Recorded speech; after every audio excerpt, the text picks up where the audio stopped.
This is Felicity. Felicity is a moth alchemist who is a devout follower of Tamora. And Tamora is a Forgotten Realms god, if you're familiar with Dungeons and Dragons. She's Lady Luck. So Felicity is a follower of Tamora. And so today we're going to go over Felicity's backstory, which is very, very light compared to every other character right now. She is somebody that we have ideas for, but we've not really settled into or really detailed out. So for her backstory, it's going to seem a little light at first, and that's okay. We're working on some other characters in the meantime that I think require a little bit more of our attention. Felicity definitely feels like a side character, unfortunately, right now. So that's something we're going to look to remedy in the near future. But she's a part of the guild, and I'm kind of doing a lot of these guild characters at the same time. So I want to make sure I put Felicity in there to not forget about it and not do it later or something. So let's go over her lore, and then we'll go over her kit. And just so you're aware, remember, I'll say this in every video, I'm sure, the templates, the names, and the images are all just for playtesting. We're really just trying to get the mechanics, the card effects down, and all of the synergies that are supposed to go with it before we start to get into all the aesthetics of it. We are working on art right now, but templates and names are kind of, the last thing that we're really worrying about. So yeah, going forward, let's get into Felicity's story. So Felicity had a traumatic childhood. She found happiness, though, in worshiping Tamora. Because her family was exceedingly poor and felt like they could do nearly nothing about it. There was often times where she felt helpless, but through fortunes of luck, her family passed away due to starvation. But for some reason, Felicity did not. It's like her body was fighting back, and not to something that she did, but just that she happened to be more fortuitous. Is that the right word? Fortuitous? Constitutious, more bearing of the harsh environment that she lived in, just by chance. This is just how her body worked. And so every time something good happened to Felicity as she grew up, it was just kind of out of luck. She was at the right place at the right time, and she never really did much outside of that. So eventually she changed her name from her original name to Felicity to better represent Tamora and Tamora's dogma.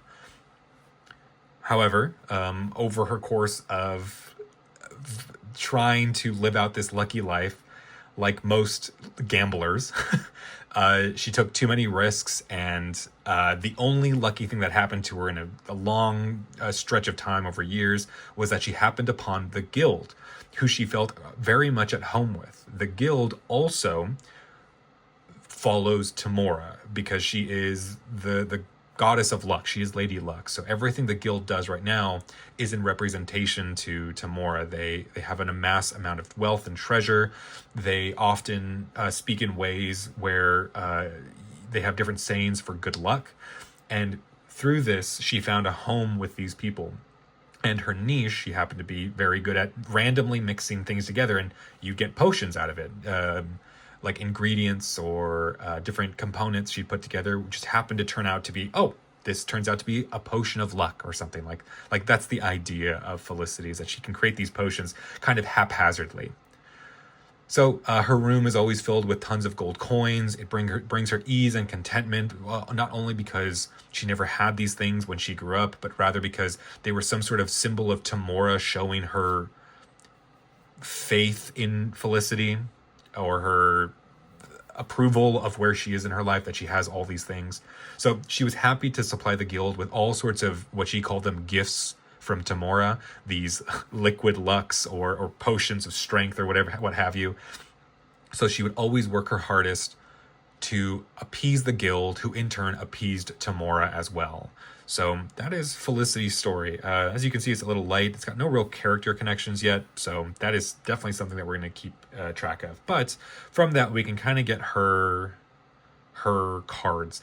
And I will say, her cards are good mechanically, but I don't like the names of like really any of them right now.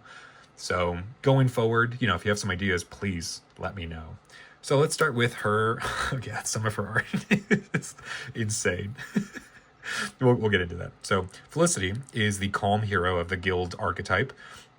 She has a once per turn as an action, hide 2 cards from your hand. And hide is a keyword that means place 2 cards from your hand on the bottom of your deck in any order you want.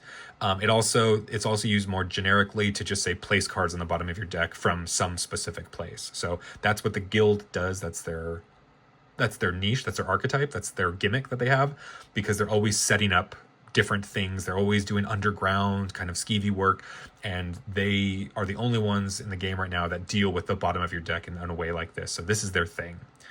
Then it says, reveal the top 4 cards of your deck. Play each potion revealed this way and hide the rest. So harkening back to her story, that's like the second time I've used that word. I don't even know what that means, but I'm pretty sure I'm using it right. Felicity just throws stuff together and she gets potions out of it. That's her thing. She's lucky. That's just her thing. She's lucky. And so we wanted to mimic that luck in her kit in some way. And so there's a few ways that happens, but it's okay. I think it could be better in some way, but that's what she does. She hides cards to find potions. So let's take a look at her. I'm calling it a gadget right now. I don't know if that'll stay, but this will be something. This is her brewer's kit. So affinity, this is a keyword that means if this is equipped or played or attached to a character with the same class, you can resolve this ability. The equipped hero gets +1 attacks for each consumed enhancement. So that means every enhancement that's been removed from the game, Felicity gets stronger while equipped with the brewer's kit. So the more that people consume of her potions, the stronger she gets. And there's no real thematic reason for that yet. It's just mechanically sound that it works really well with her kit. So I'm sure there's a way we can incorporate that, that she's a little bit more powerful the more that people start to use the things she gives them. But that's pretty loose as well thematically. So as an action, you can exhaust this weapon to consume 1 enhancement you control or from your hand to ready the equipped hero. So enhancements are a core part of the game, so they're kind of everywhere, and the more that you consume, the stronger Felicity gets, and the more and if you have an enhancement that you want to get rid of either from your hand or from in play, you can then ready Felicity to make her stronger so that that way she can make another basic attack. So the brewer's kit and her work really, really well together, and it works with the rest of her kit super well. A steel potion. So potions is once in the name, and then also you can see it inside of the traits. So this is a signifier for her ability. So when it says potion, we're looking for something that has the trait potions. That would be this. So steel potion is a 1-cost enhancement that says exhaust this as a defense, discard the bottom card of your deck. Then your active hero gets +X armor, where X is the discarded card's cost until the end of the turn. Then consume this card. So this is meant to be used with her ability, is consumed because it's a potion, right? You have to drink a potion, so it gets removed from the game, removed from your deck, basically. And the brewer's kit likes that. So the idea is that you can use her ability to hide cards to put on the bottom of your deck, and you can hide any cards from your hand to do that. Then you reveal something like a steel potion, and this steel potion then comes out, and now, because you know what's on the bottom of your deck, thanks to Felicity's ability, you can kind of track what your defense will be when you're attacked. So this is kind of like an extra card on your tenacity, kind of, that you can pop at any given time, or else you can let it stay there. This is just an extra defensive card. This is she doesn't have a defensive skill, and this is meant to be that defensive card in her kit. Oh god. The strength potion came out insane. The art. I don't even know what I said to make it do this. Strength potion is a 1-cost enhancement that says, as an action, exhaust this card and discard the bottom card of your deck. Your active hero gets +X attack, where X is the discarded card's cost until the end of the turn, then consume this card. So just like the steel potion, you can get it in the same ways that I described. And in this case, you can use this on your turn to make your active hero gain more additional attack value. You'll consume it because it's a potion. And then you can swing with a big attack because it lasts for the attack until the end of your turn. And then you can use the brewer's kit to get rid of another potion to then ready Felicity and then swing again with your improved strength. So this is insane. She's very strong. These are very, very, very strong. I don't think any of these should change cost-wise. I think 1 is totally fine for them because it's something you have to set up. And you have to consume them, so they're going to be removed from your deck, making your deck smaller. So I think the 1 cost may seem small at first, but it's actually not that big of a deal. Next, oh yeah, that's fine. Okay, next we have Potions Galore, and this is a 3 cost skill. So it's a 1 and done. And it says opponent chooses 1. They're dealt a life card, or you place each potion in your discard pile into play under your control. So choose cards are really, really hard to balance. I'm going to say this probably in every case where there is a choose card. The idea is that the guild wants to do something. They're tasked for a job, or they have some sort of goal, and being a part of the guild, they can be paid off or enticed with something else. So the idea is that when you play this card as Felicity, you want to do one of these effects. You know which one you want to do the second you play it. And your opponent wants to not do that one most likely. Like if they have 1 life card left, they don't want to do that. But if you have, 6 potions in your discard pile, they don't want that one either. So they have to choose between 2 bad things, both of which you want. But in this case, the potions, this card, I don't think this one kind of actually bounces back and forth. Both abilities are pretty bad. But it really depends on how many potions are in your discard pile, which means, they're not consumed, they're just discarded. But this is a way for you to get your potions back. This could probably change. It's really, really hard for me to dictate the power of this because it's an opponent chooses. Yeah, I don't know. This card's hard. I don't know. I don't have any ideas for it right now. Okay, then we have our signature attack. This is Rain of Potions, a 2 cost attack, and I think I messed up on the icon here. It's okay. There's a bunch of little mess ups all over the place. That's fine. The art, I think, is pretty fun, but it does not at all match the effect. So this says hide each of your consumed enhancements. So every enhancement that you can own that is removed from the game, so consumed, you're going to then hide each of those. So you're going to place them on the bottom of your deck in any order. So basically all of your consumed potions. Then deal 4 damage. Deal 6 damage instead if you hide at least 2 enhancements this way. That's really not that hard to do. You can actually do that pretty quick. You could pop out these potions super quick, and then the next turn you can play Rain of Potions with any character. 6 damage is quite a lot. This is probably way too much. This should probably be both of these numbers should be put down. This should be like a 3 damage and a 5 damage. So that way, as a 2 cost, it's below the cost curve at base.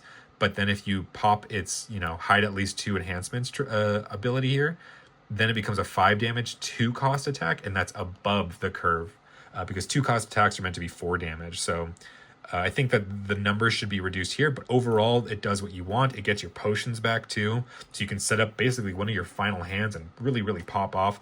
Or you can, I guess in this case, it doesn't really work super well with itself. So this one's kind of hard too. It's kind of like you're reinventing all of your potions and you're getting all of your ingredients back to kind of get ready to make more potions. But yeah, it's a good card, but it doesn't really fit thematically, I think. Or the name and all that stuff really kind of detracts from the feeling of being connected to Felicity. Okay, then the last card is a 2 cost enhancement. It's a neutral card, so that means anybody can use this in any deck, and it's a luck potion. Exhaust as an action, place the bottom 2 cards of your deck into your tenacity, then consume this card. This card's very, very, very good. It's always good. It's always played. And that is because you can hide 2 really good cards and then place them, and you can hide 2 cards, grab this off of your ability, then activate this to get those 2 cards back into your tenacity, consume this, which fuels your brewer's kit, and then allows you to swing in and do more, and it's just really good. Luck Potion is so, so, so good. I almost wanted to make it a 1 cost to fit it in with the other potions, and then it places just the bottom card of your deck into your tenacity, but it just felt so meh. Like I was just so unimpressed by it then, but now I'm like, I love playing it. It's just such a good card. So Luck Potion's very, very good. It's kind of her signature card, even though it's neutral. So it's possible I want to change this for a different one, like maybe a Steel Potion or a Strength Potion or something like that, and rebrand those as like a more generic potion, where this one could be like Liquid Luck sort of thing, which would fit into her character a little bit better. So this is so good, it probably shouldn't be a neutral card, basically. I would say that probably the Steel Potion or the Strength Potion makes a lot more sense for that. I'm just trying to talk it out in my mind of what should be done. So that is Felicity's kit. So she fits in pretty well with most other characters in the guild because she's able to set up these potions that can utilize the bottom card of your deck at any given time. She has a lot of versatility in that. The problem is that some of these potions are... what's the word I'm looking for? They're just lackluster sometimes. Like, in my mind, you play a bunch of potions and then you get to do a bunch of cool things in one big turn with a character that you can like prepare a few times and you have a bunch of defense. The problem is that these are really easy to get rid of, and oftentimes you really don't want to protect them. Like, there's not a really big reason to protect these potions. So if they can absorb it, a big attack, like a 3 damage or more attack, that's really good, because that essentially stops you from getting hit by that. But oftentimes that's not the case, and they'll get hit by smaller attacks. So she's in kind of a weird spot, I think, overall. She's not someone that I would want to put in any guild deck, like guild archetypal deck. And I think I want her to be someone that you can kind of slot anywhere, that her abilities are specific enough to her, that work within the guild archetype enough that you'd want her to be anywhere. So like Luck Potion works in any guild deck because you always can set up the bottom cards of your deck to be something insane. So cheating that out is really good. Rain of Potion only works when you have other potions. Same with Potions Galore, and I think that's in a sense okay, but it should be probably a little bit better than that. So I don't know. Felicity's unfortunately in kind of a rough spot, and I think she just needs more work on my end to fit in. So kind of ending on a somber note, but that's Felicity. She'll definitely get a facelift, much bigger and much more drastic than other characters as we move forward this year. So thanks so much for watching. This is Felicity. I hope from the little tidbits you got that you enjoy something about her, because she's cool in her own way, in her own little nerdy, devout way. So hopefully we'll see more of her in the future when her story gets a little bit stronger. So wherever you are in the world, have a great night, day, morning, work week, whatever it is, and I will hopefully see you in the next video. Thanks so much for watching. See ya.